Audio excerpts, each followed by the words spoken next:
Hey, my name is Chris Brennan, and joining me today is astrologer Leisa Schaim, and this is your year ahead horoscope and astrology forecast for the zodiac sign of Aries for the entire year of 2026. Hey, Lisa, thanks for joining me for horoscopes this year. Hey Chris, glad to be here. For our horoscopes, we would recommend focusing on your rising sign if you know your birth time, but if you don't, you can also look at the one for your sun sign. So, we're going to focus on a big picture overview of the major trends and themes this year. So, let's go ahead and just jump right into it right from the start. So, here is the planetary movements calendar that shows where the planets will start at the beginning of the year and where they'll end up by the end of the year. But for the purpose of your rising sign of Aries, we're going to focus on these transits in particular and how they're moving through different houses or sectors of your birth chart. And we're going to focus with the first transit that happens right at the beginning of the year, which is that Saturn and Neptune both move into the sign of Aries, which is your rising sign, and then move into a conjunction in your first house. So here's a diagram that shows the significations of the houses that you can refer to later. And here is this Saturn transit of Saturn going into Aries, where it dipped in for the first time last year in the middle of 2025. But now it's going back into Aries and it's going to stay there for the next couple of years, all the way through 2028. Whereas Neptune is doing the same thing, but it's going to last all the way until 2039. So that's the beginning of a major long-term transit in that sign. And it's going to start off with kind of a bang by having Saturn and Neptune conjoin right at 0 degrees of Aries on February 20th. So those are some of the major energies that are going to dominate the initial part of the year, starting in the first couple of months. Yeah. Yeah, definitely. So up to this point, especially the last few years, there's been a lot of focus on behind the scenes energy for you, potentially some losses and just kind of retiring away. But now the energy is coming to your first house of self, identity, appearance, body, sometimes health. And Saturn and Neptune together, sometimes structures can kind of dissolve that were there previously, but it can be a time to like make a new dream come into form, into reality, whereas old dreams can be kind of ending at this point. Yeah, so that's definitely good news with having Saturn and Neptune depart from your 12th house, which can be an area where sometimes we deal with issues with people we don't get along with in our life can tend to be more prominent, as well as sometimes issues surrounding mental health. So that period is like moving into the past, and now we're moving into this new period, especially with Saturn going through your first house over the next couple of years, where the focus is more on the body as well as the mind. And sometimes people can start working on their body more during this period and doing things to restructure things like their diet, their exercise regime, or sometimes even like health related things can just become more of the focus over the next couple of years.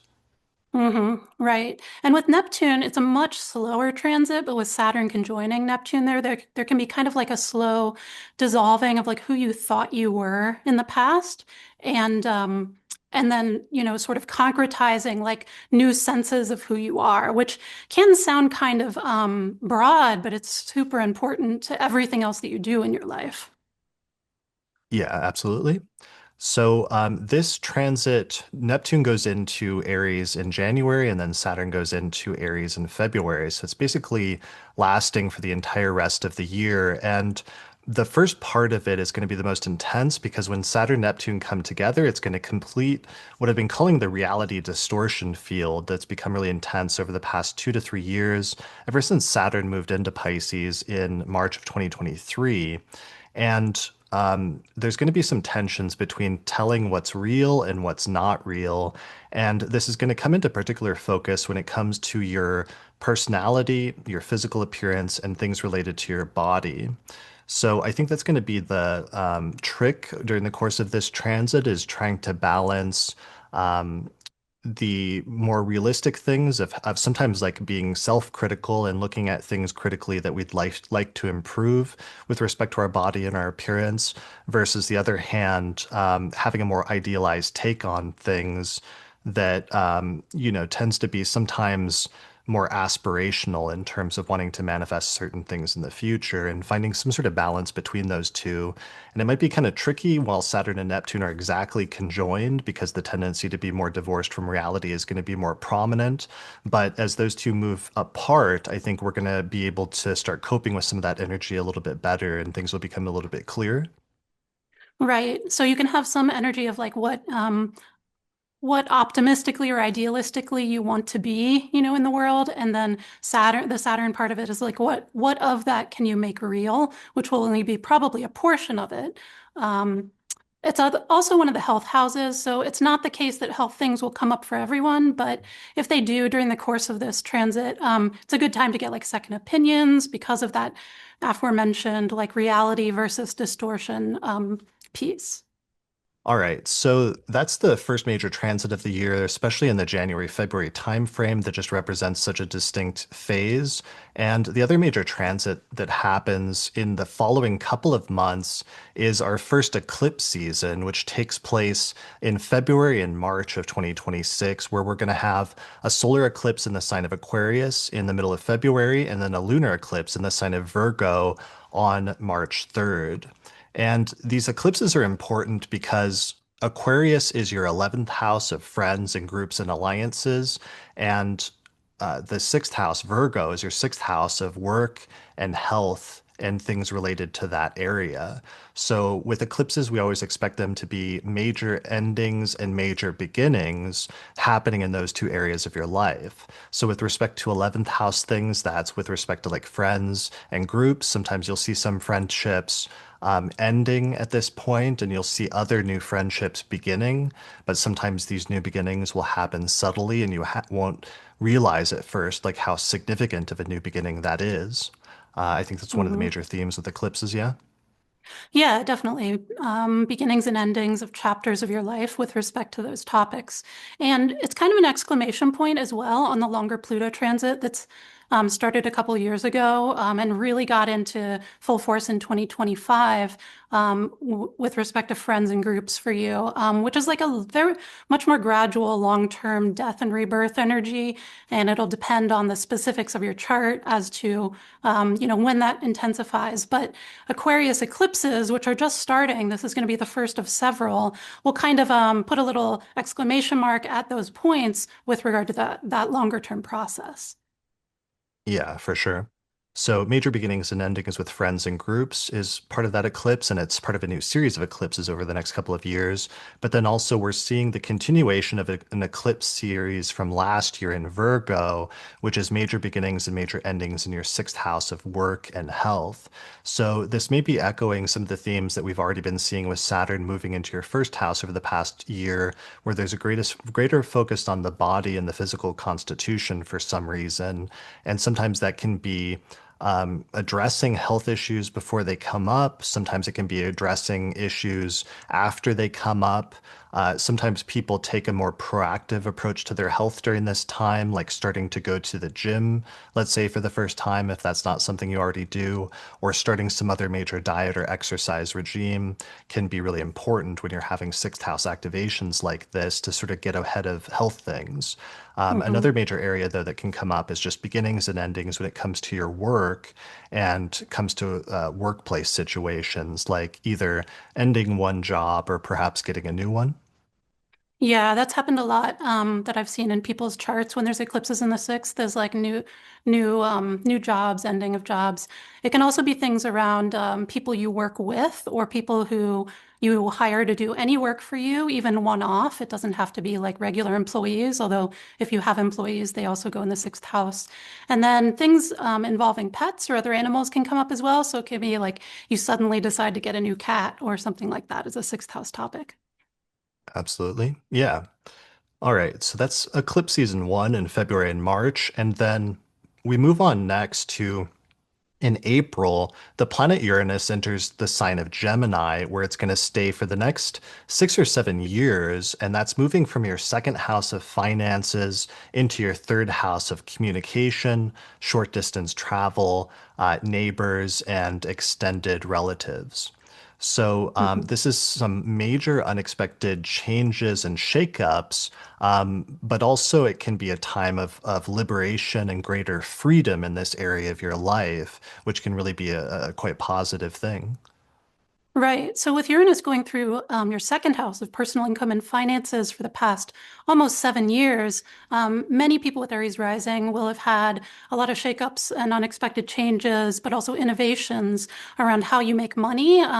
Oftentimes when people have Uranus going through there, it's like times of, freelance jobs or piecemeal work or yeah, things of that nature. It can also be a time of integrating more technology to how you make a living. And so I'm mentioning that because Uranus will still be there for the first third of the year through April. And in particular, in February, there'll be one last accentuation of that energy in that area of your life because Uranus will do one last station where it looks like it's slowing down to change direction and temporarily sits in one spot longer than usual in February. And then a bunch of inner planets make squares to that placement all month. So February is kind of the last hurrah for that innovation energy in your second house of income.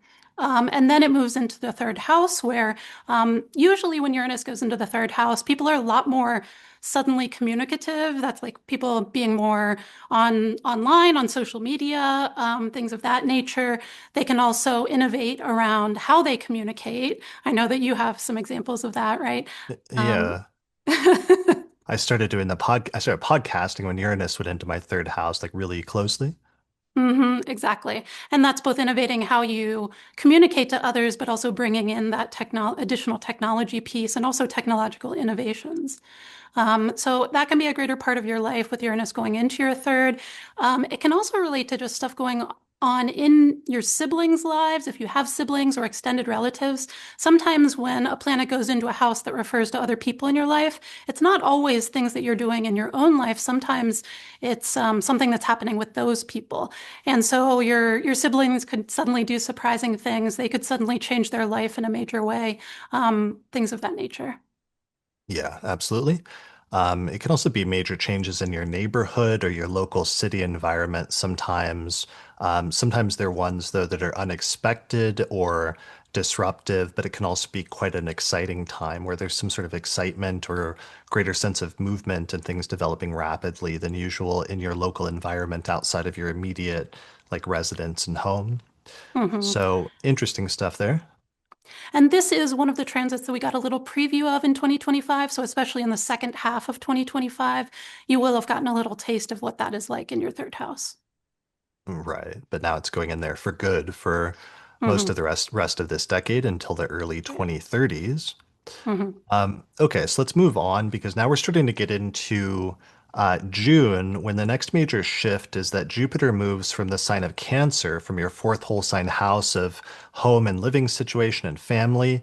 And Jupiter's going to move from that area in the first half of the year to the sign of Leo in the second half of the year, which is your fifth house of children, of the sign of like hobbies and games, as well as sex and sexuality, and the place of what brings you joy and pleasure in life in general, which can be actually a very positive and quite good transit for just like having a good time in the entire second half of this year.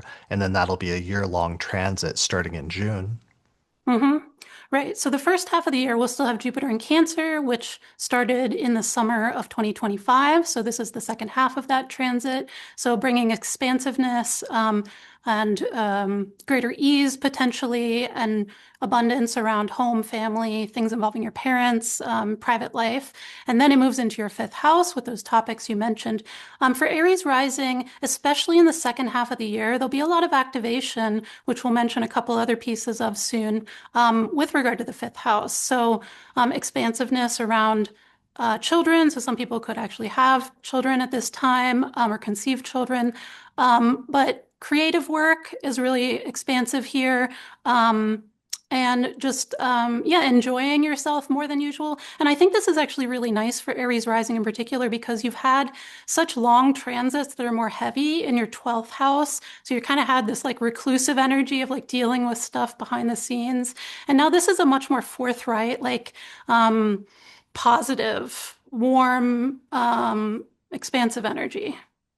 Yeah, especially for those born at during the day with day Hmm. charts. If your birth chart is a day chart with the sun in the top half of the chart, you're going to experience this Jupiter transit as the most positive one this year, where it's moving from home and family sector to the like fun and games sector of your life. And sometimes this can Hmm. be a good time to take up a new hobby or to experiment with just bringing like joy and pleasure and enjoyment into your life more. And for some of you, it's going to be starting like a new hobby or starting to do something else, which really fills you with a greater sense of joy for about a year, basically, as long as this transit is lasting for about a year, which is overall pretty positive. Hmm. Definitely. Yeah, I like the looks of that one. Yeah, absolutely. So speaking of the Jupiter transit, around this time, there's a Venus-Jupiter conjunction in Cancer just before Jupiter moves into Leo, and that's one of the more auspicious alignments that happens this year. And you and I just released our 2026 electional astrology report, where we went through and picked out the most fortunate dates in 2026 and basically selected two auspicious electional charts and dates for each of the next 12 months. And this area around June was one of the more positive areas of the year because you have this really auspicious Venus Jupiter conjunction around that time. So, for example, I mentioned like, they'll probably that's a great chart, for example, for getting married. And I think I heard already that I mentioned in passing in the report that I thought like Taylor Swift might get married around that time. And then we saw in the tabloids recently that it was announced that she may actually get married on June 13th. Mm. So that was one of the things we did in this report was just try to identify some of those best times in the year for people to take actions.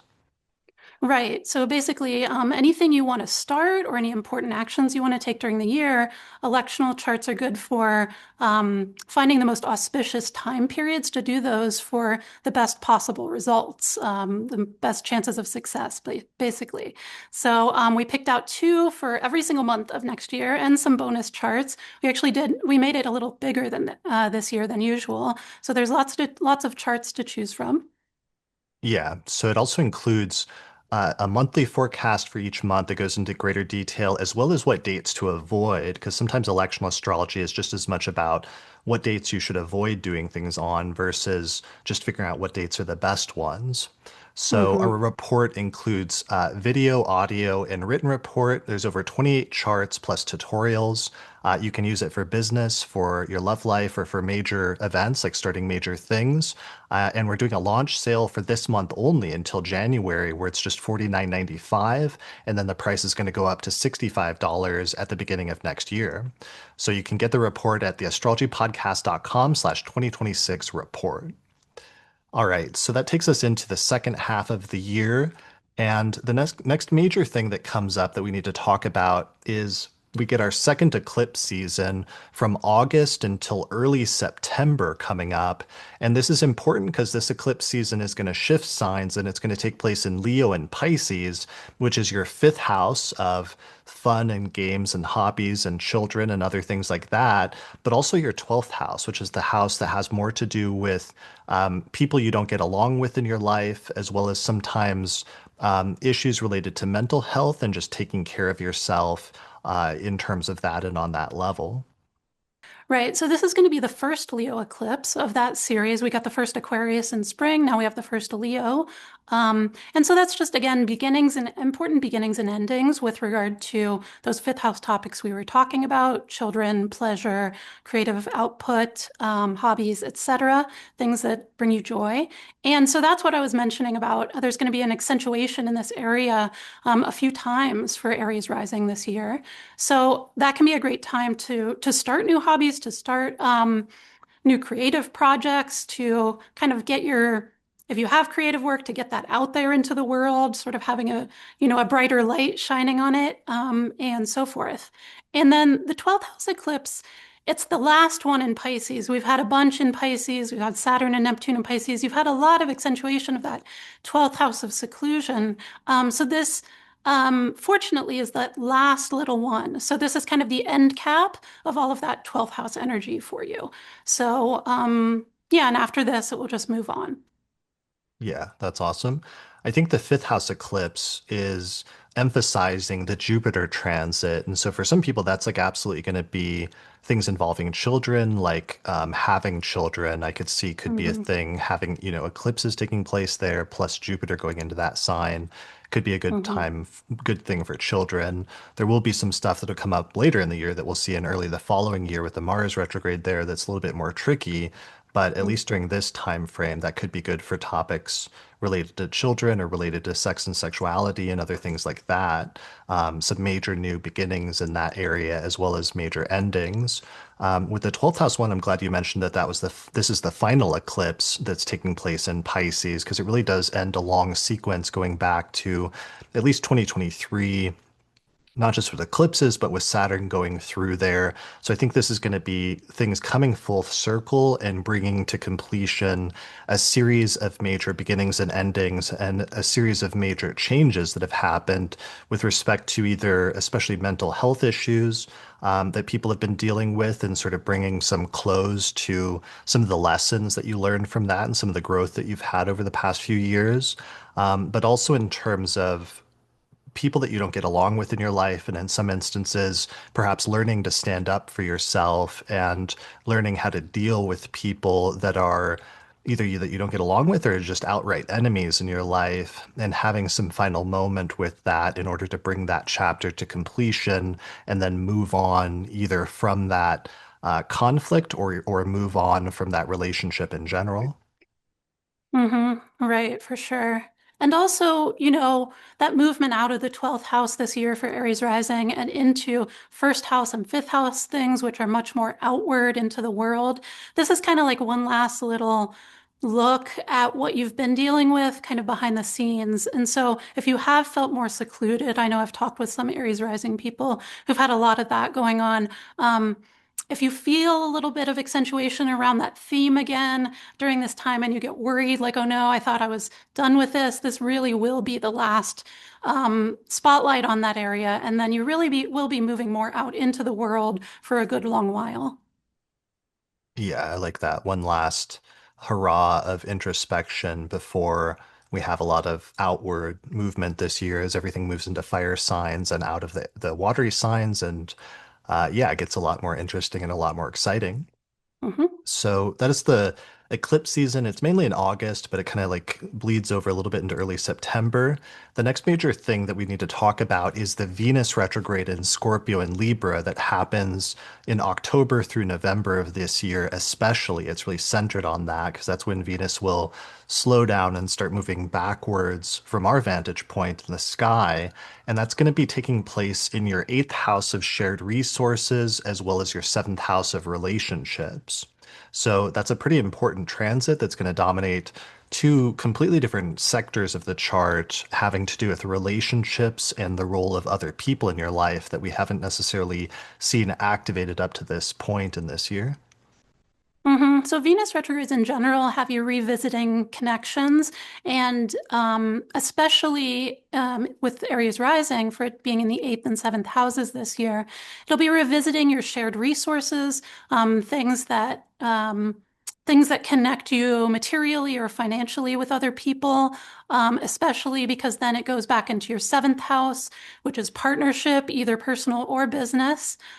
So for some people, they could be reworking like a business partnership and going, what's mine, what's yours? Is our relationship fair? Is our, financial distribution fair? Things of that nature. And, similarly, that can go on in personal relationships as well. Yeah, absolutely. Like shared resources and other people's money and tying together relationships, and it may actually tie together those two areas of your life. So I saw one recently of a celebrity that was like working on like a prenuptial agreement, and so that would Mm. actually be something that'd be funny in terms of working out something like that of how do you Hmm. connect shared resources and your partner's money with just the partnership and the idea of being in a partnership or even a marriage with another person. As you said, this because it's a retrograde, retrogrades often have a backwards looking component. So there can be things from the past, especially relationships or financial agreements that were made in the past that come up for review again at this time in your life for some reason. Sometimes that can Hmm. literally be, in this instance, like relationships from the past coming back into your life in the present for some reason to revisit them, either in some instances to like restart an old relationship with an old flame, or in other instances it can just be looking back and remembering, good parts of a relationship, even if you don't necessarily want to go back there and stay there. Yeah, definitely. With Venus retrogrades in general, people often talk about old relationships popping back up, but it's going to be especially the case if it's going through your seventh house, as it will be for Aries rising this year.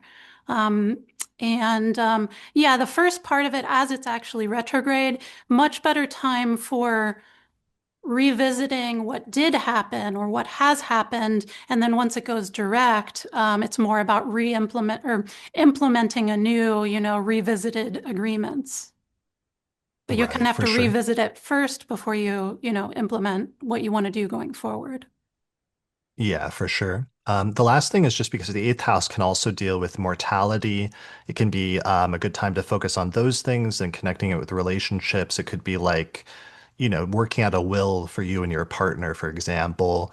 Hmm. And that, especially for those of you with night charts, this is actually going to be the most positive transit of the year, the activation of these two sectors. So if you're born at night, I think this is actually a transit to look forward to where some really good things could come out of it, especially in the relationship sector of your life. Yeah, definitely.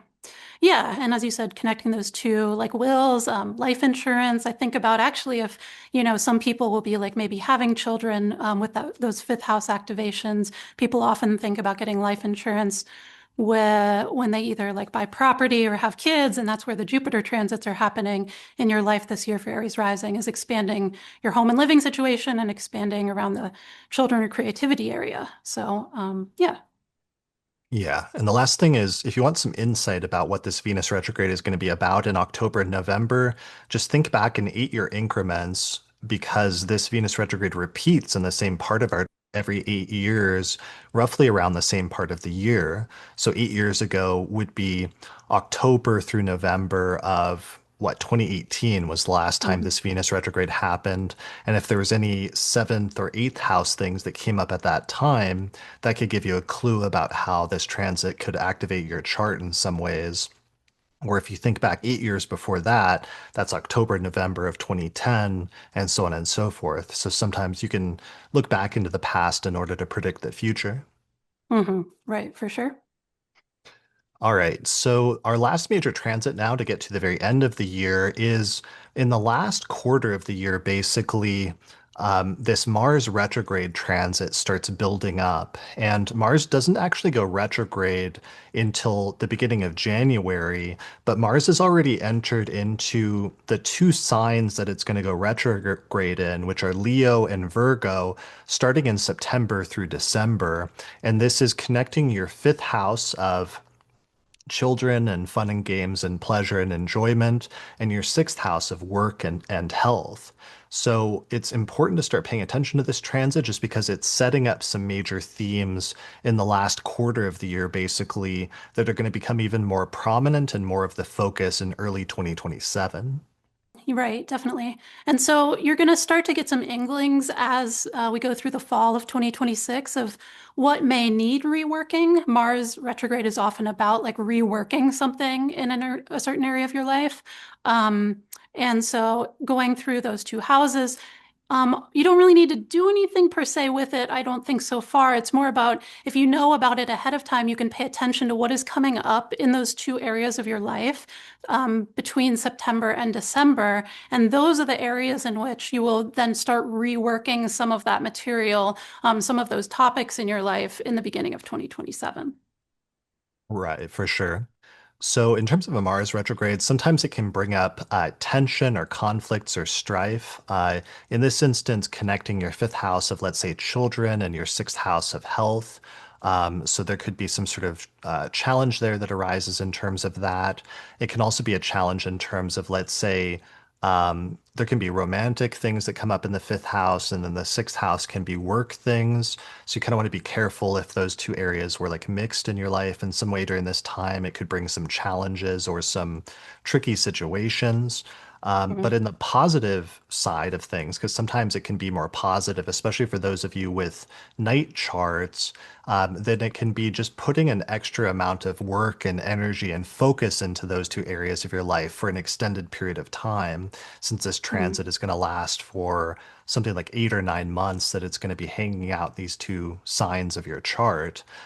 So working more with children, for example, maybe you start taking your child to work or they start becoming involved in your workplace more often, for example, could be a more constructive scenario for that transit.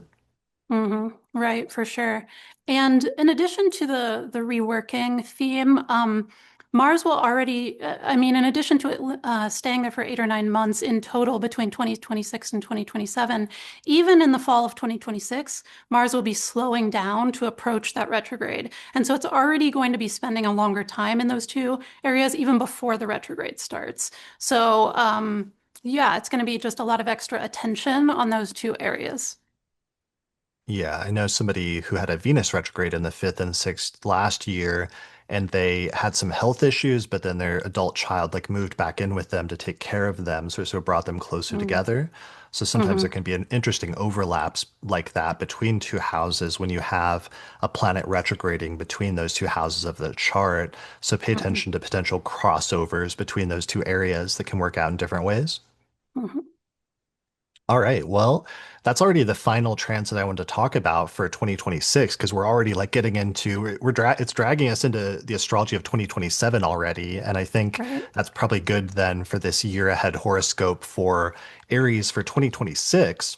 So, Mm-hmm. as we said, these are your transits, your major transits for 2026. For help planning, get our 2026 electional astrology report, which, like I said, is only on sale for the month of December until the beginning of January for $49.95. You can get it at theastrologypodcast.com/2026 report. If you want to learn our approach to astrology, you can sign up for my Hellenistic astrology course at theastrologyschool.com.